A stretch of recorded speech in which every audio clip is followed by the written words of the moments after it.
hipotálamo y que se almacenaban en la neurohipófisis. Eran principalmente dos hormonas, la oxitocina, que es la que conversábamos, y la vasopresina, hormona antidiurética.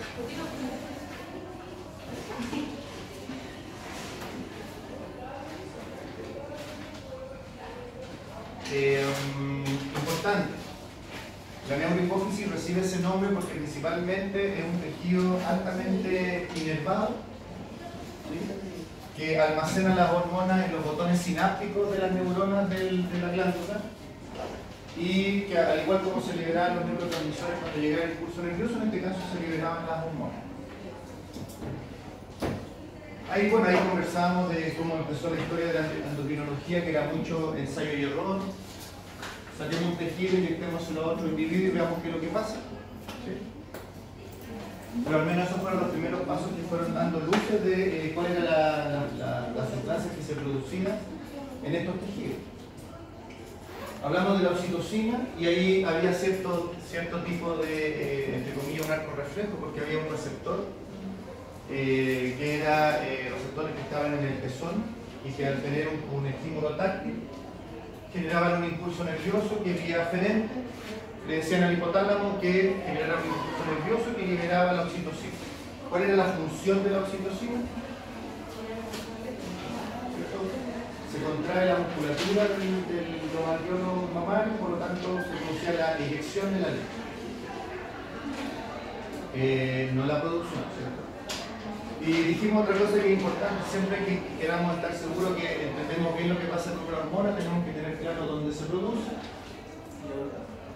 a dónde genera su efecto, ¿sí?, y cuáles son los efectos que produce. En el caso de la hormona antidiurética o vasopresina,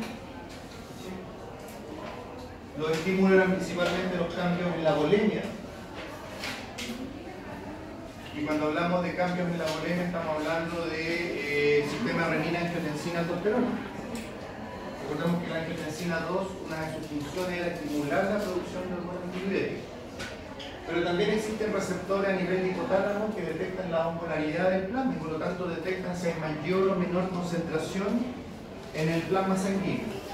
Si el plasma se vuelve más concentrado, significa que el volumen líquido está disminuyendo, por lo tanto necesito reabsorber agua. Estoy perdiendo agua, la necesito.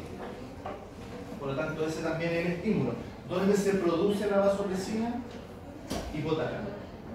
Se almacena en la hipófisis. ¿Dónde genera su efecto? ¿Cuál es el tejido efector? El nefrón, pero específicamente en el túbulo colector. ¿Y cuál es el efecto? Aumento en la reabsorción de agua. Bueno, y conversamos de que la patología en la que se afecta la función de la hormona antidiurética era lo que llamábamos diabetes insípida. ¿Sí? Precisamente se diferencia de la diabetes mellitus. En el fondo es una diabetes sin sabor, ¿sí?, porque no está la glucosa de por medio. Como básico el concepto, pero es fácil entonces de comprender.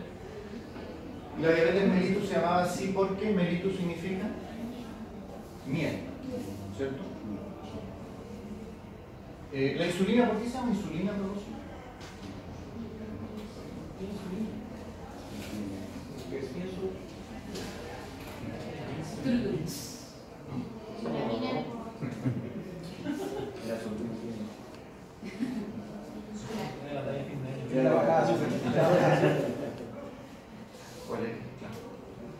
La insulina, ¿qué significa ínsula? Isla. ¿Dónde se produce la insulina? En la isla.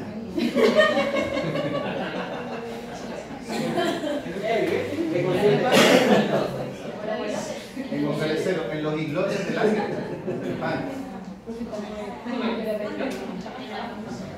Bien. Pero dependiendo de cuál era la alteración de la hormona antidiurética, existían varios tipos de diabetes insípida, desde que había un problema hipotalámico en que no se produce la hormona antidiurética, hasta un problema en que el riñón no es capaz de replicar el efecto de la hormona. Y eso es lo que se llama refractariedad. Un riñón que es refractario a la acción de la ADH. Y eso principalmente ocurría porque había una alteración en los receptores de los túbulos colectores. ¿Nosotros la diabetes principalmente relacionada con la hormona? Claro, una con la insulina, la otra con la ADH. ¿Qué tienen en común los signos clínicos? Poliuria, polidipsia. En el caso de la insípida, sí. En el caso de la mellitus, no. Ahí sí que el hipotálamo no tiene nada que ver, el problema está en el páncreas. Si es que el problema es la síntesis de insulina o bien en las células si lo que hay es resistencia a la insulina. Pero viene más adelante del páncreas, ¿no? Para que veamos su hormona. Bueno, y terminamos conversando de que hay un análogo sintético de la vasopresina, que es la desmopresina. ¿Por qué no lo pregunté? Y que además tiene un efecto secundario de que tiene una función homóloga al factor von Willebrand.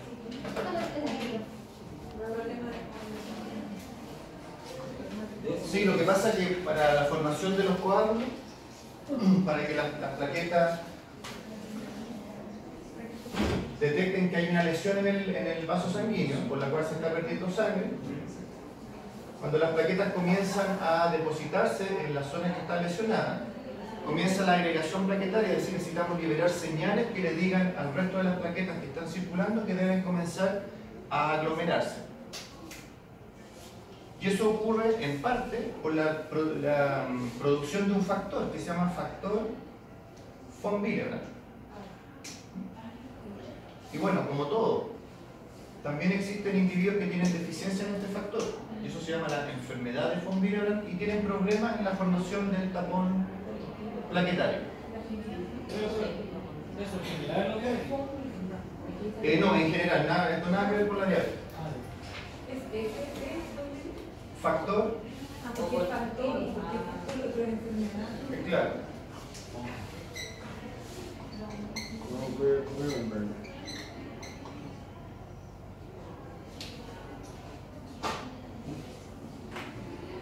Por lo tanto, el tratamiento para la diabetes insípida y para la enfermedad de von Willebrand podría usar el mismo fármaco que es la desmopresina, porque tiene esos dos efectos. Eso fue con la neurohipófisis, oxitocina y ADH. ¿Qué pasa con la adenihipófisis? La adenihipófisis recibe su nombre porque efectivamente es una glándula y por lo tanto tiene tejido productor de hormonas.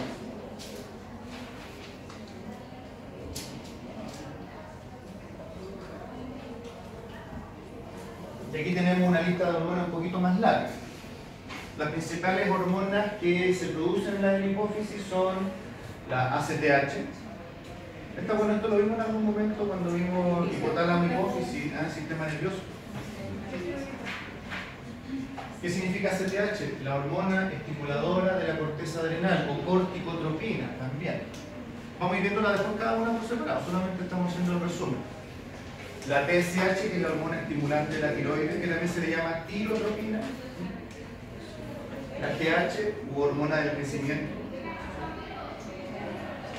LH, la hormona luteinizante. Sí, la hormona folículo estimulante. Y la prolactina. Ahora, al igual como ocurría en el eje que habíamos mencionado, la adenihipófisis produce esas hormonas por estímulo del hipotálamo. ¿Sí? Existen factores liberadores que se producen desde el hipotálamo que le dicen a la glándula hipófisis que debe sintetizar alguna de estas hormonas.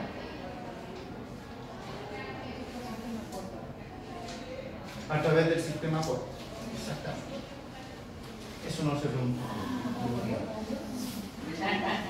No era ni idea. Entonces, por ejemplo, el esquema de abajo lo que muestra precisamente cuáles son los distintos factores liberadores que estimulan la producción de las hormonas hipofisiales.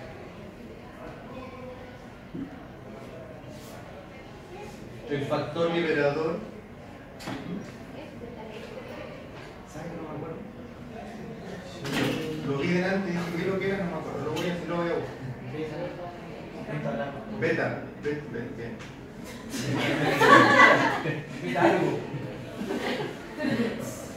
Tenemos el factor factor liberador de corticotropina, producido por el hipotálamo, que le dice a la adenipófisis que produzca la hormona estimuladora de la corteza adrenal.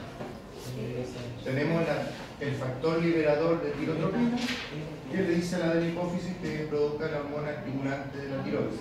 Son factores liberadores específicos para cada una de las hormonas. El factor liberador de gonadotropinas, la beta-lipotropina. ¿Sí?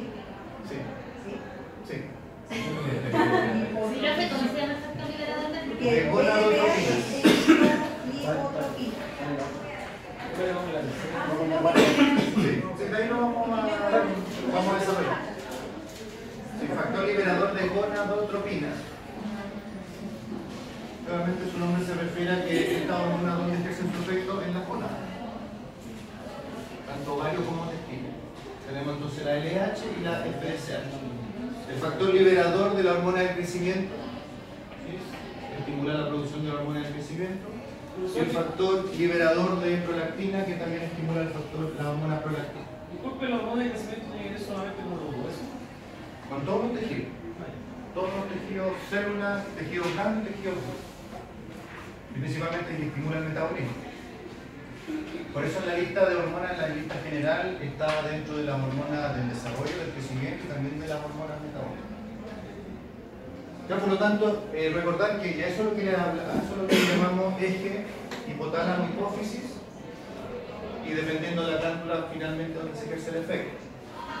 Hipotálamo-hipófisis tiroides, hipotálamo-hipófisis adrenal, y eso lo vamos viendo ahora uno por uno. Porque casi se nos alcanza. A 10:55.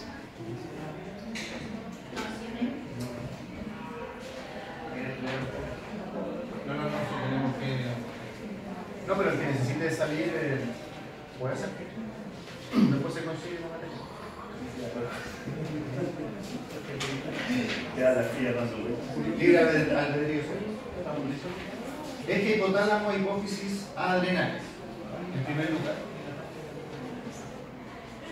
Como se ve en el esquema, lo que mencionábamos recién, el hipotálamo estimula la producción del factor liberador de corticotropina, que le dice a la hipófisis anterior o adenopófisis que debe producir la ACTH.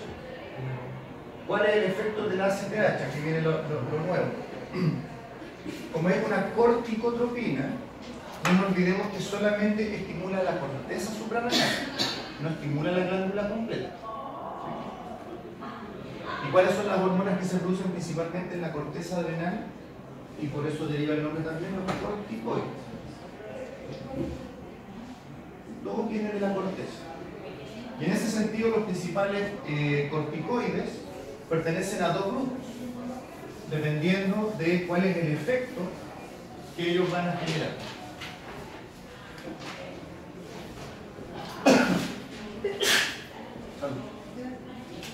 Primero tenemos los glucocorticoides, y que reciben el nombre de glucocorticoides porque son hormonas producidas en la corteza adrenal que afectan el metabolismo de la glucosa. ¿Sí?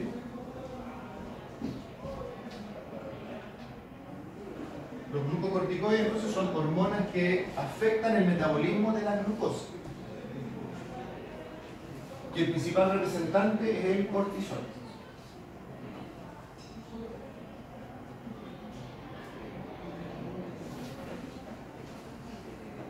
¿Cómo afectan los glucocorticoides al metabolismo de la glucosa? Principalmente tienen un efecto hiperglicemiante. O sea, los glucocorticoides de lo que se encargan es de aumentar los niveles de glucosa en la sangre.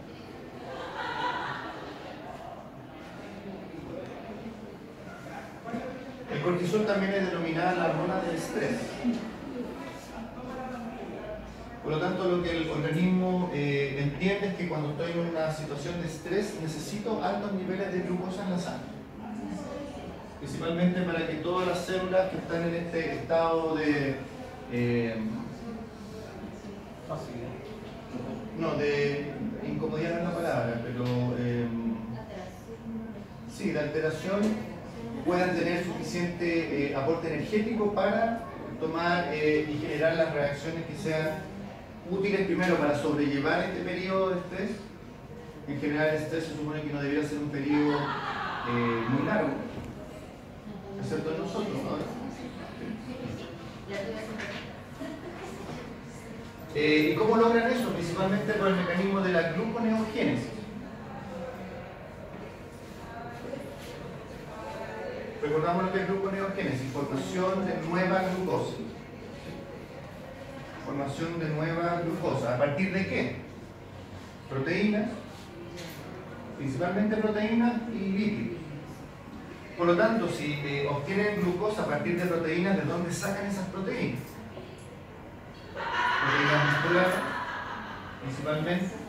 Y por eso las proteínas, todos los procesos que requieren la síntesis de proteínas se ven afectados con el uso de los glucocorticoides. La cicatrización se ve afectada, los procesos de inflamación, la respuesta inmunológica. Principalmente porque el glucocorticoide prioriza la formación de glucosa en desmedro del contenido proteico del individuo. Por eso cuando estas patologías, que ahí las vamos a nombrar, cuando hay patología en que el cortisol se mantiene en niveles altos por largos periodos de tiempo, el catabolismo de las proteínas es lo que principalmente caracteriza a los signos clínicos de esas patologías. Disminución de la masa muscular, adelgazamiento de la piel, alopecia, caída de pelo, baja de la inmunidad. Pero entonces un perrito que tenga Alison va a tener hipoglucemia. Va a presentar, no porque en teoría podría ser, pero si la glicemia solo estuviera regulada por los glucocorticoides, sí. Pero tenemos, vamos a ver después, la insulina, el glucagón, que son otros mecanismos y la dieta principalmente. Ahí lo vamos a mencionar. Bueno, y al igual como el esquema que vimos acá, cuando ya el cortisol llega a niveles suficientes, retroalimentación negativa, pero ojo que no es una retroalimentación negativa solo a la hipófisis o el hipotálamo, a ambos. Un dato importante, y por eso el uso de corticoides debe estar muy bien regulado, es que los corticoides exógenos, los que usamos de manera terapéutica, también también generan una retroalimentación negativa sobre el hipotálamo y la hipófisis. Es decir, un tratamiento prolongado con corticoides, lo que le estamos diciendo al hipotálamo y la hipófisis es que en realidad no hay necesidad de producir, nosotros lo estamos dando exógenamente. Y generalmente eso conlleva algo cuando se deja de estimular, provoca atrofia, se provoca atrofia de las cortezas adrenales. No, digo mal, se produce atrofia de las células productoras de glucocorticoides de la corteza adrenal. El ejemplo más clásico, los pacientes con herejes, en que el fármaco más que te da efectos rápidos y impresionantes para el propietario, digamos, es que el corticoide inmediatamente quita la picazón, el prurito, alivia la inflamación de la piel y por lo tanto la alergia como que desaparece, pero es un tratamiento meramente sintomático. ¿Por qué los glucocorticoides además se deben comenzar a administrar en dosis, aumentando la dosis los primeros días hasta llegar a una dosis basal? Y cuando yo quiero terminar el tratamiento debo disminuirlo gradualmente también, porque lo que nosotros estamos generando es una retroalimentación negativa. Ojo, yo digo hipotálamo hipófisis, en realidad a las células productoras de factor liberador de corticotropinas y células productoras de ACTH. Yo no atrofio la hipófisis completa. ¿Sí? Creo que estas son hormonas proteicas. ¿Perdón? ¿Son de hormonas proteicas? ¿Los glucocorticoides? No, porque como son corticoides, derivan de los esteroides, son lipídios. Y por lo tanto, nosotros podemos generar atrofia de las cortezas adrenales, ¿sí?, por el uso excesivo de corticoides. O lo que suele pasar, que ya el dueño o dueña ve que este remedio sirve para la alergia del perro, el próximo año voy y se lo pongo. Y a la primera que se empieza a arrancar, le meto un corticoide de nuevo. Eso es lo que se llama un catching iatrogénico. conocemos el concepto de iatrogénico, ¿sí? Iatro.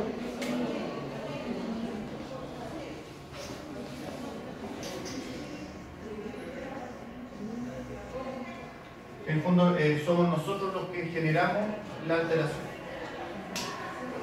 Sí. No sé si iatro qué significa exactamente, no lo buscamos en realidad. Pero el origen del problema somos nosotros. Por una mala práctica o por una mala práctica. Digo nosotros profesionales o el que lo haga, digamos, el que aplique el efecto. El problema es que las cortezas adrenales atrofiadas ya no hay nada que hacer. Eso lo van a ver después.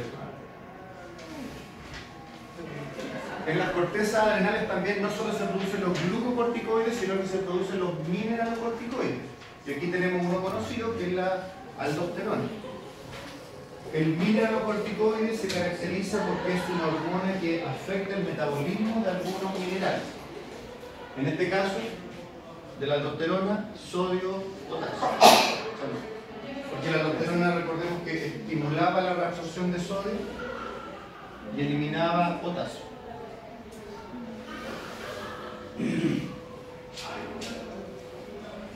Parece que aquí tengo los esquemas.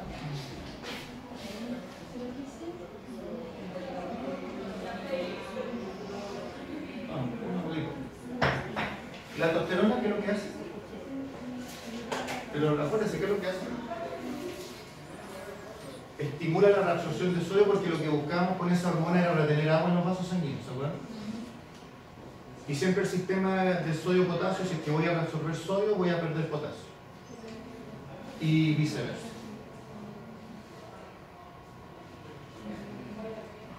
Bueno, y algo que ya sabemos, ¿dónde ejerce su efecto la aldosterona? Túbulo distal del nefrón. ¿No es el túbulo distal renal? No suena bueno. Túbulo distal. ¿Y cuál es el efecto? Reabsorción de sodio, expresión de potasio y iones hidrógenos.